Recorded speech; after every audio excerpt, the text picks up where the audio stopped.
Alright, so today I'm going to be showing you how to draw the Lewis structure for the nitrate ion, which is an NO3-. So we have nitrogen, which is in group 15, so it'll have 5 valence electrons. We'll have oxygen, which is in group 16, which gives it 6 valence electrons, and we have 3 of those, so we're going to times that by 3. We're adding this extra one because of this extra charge we have up here.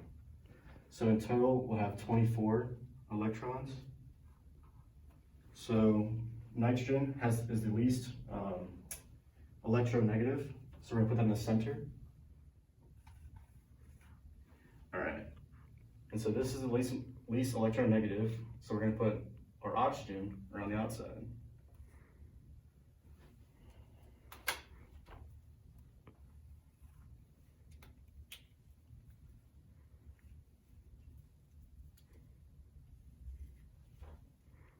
And now we want to follow the octet rule of 8 electrons to your element. So we're going to go ahead and add our outside.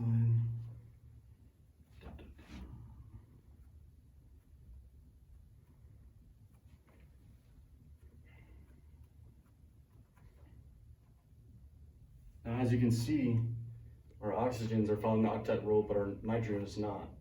We have a total of 24 electrons around our element, so we should be fine, but we're actually not. So to fix that, what we're going to do is we're going to leave these 2 on the outside. We're actually going to make a double bond here. Make a double bond. And if you didn't know, with a double bond, you're always going to have 1 pi bond, 1 sigma bond, and these single bonds are both sigma. So in total, we have 3 sigma bonds. And we have 1 pi bond. Alright, so first we're going to start off with our formal charges for the nitrate ion. So for our element nitrogen, we have 5 valence electrons. We don't have any non-bonding valence electrons. And then for our bonding electrons, we're going to divide that by 2. And this gives us a +1 charge. And then for oxygen, we have 6 valence electrons. We're talking about this oxygen right here. And you've got 4 non-bonding valence electrons. So you're going to do 4 divided by 2. This gives you 0 for this formal charge. And all right, so for our last 2 oxygens, they're basically the same. So they both have 6 valence electrons. Both have 6 non-bonding valence electrons. And they both have, their 2 bonding electrons divided by 2. This gives them a -1 charge.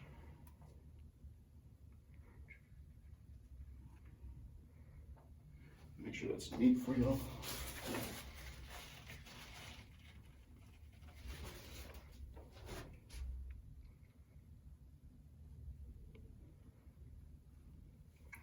And when you add all of these up, we're actually going to leave this nitrate ion with our negative charge. So that's where we got this. And for our polarity, we have, nitrogen's going to be the least electronegative. Oxygen's a little bit more electronegative than them. So we have our forces, dispersing, which dispersing gives you London dispersion forces, which is our only intermolecular force that we can see on this nitrate ion. So after looking at all of our information here, we can see that we have a polar molecule. Because of our forces pulling out, and then our London dispersion forces dispersing, giving us a symmetrical force.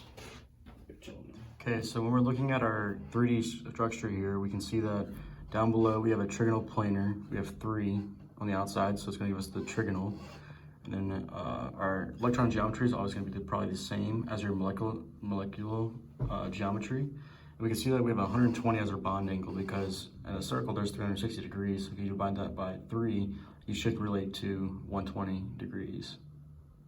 And for our shape of our nitrate ion, we're going to have AX3.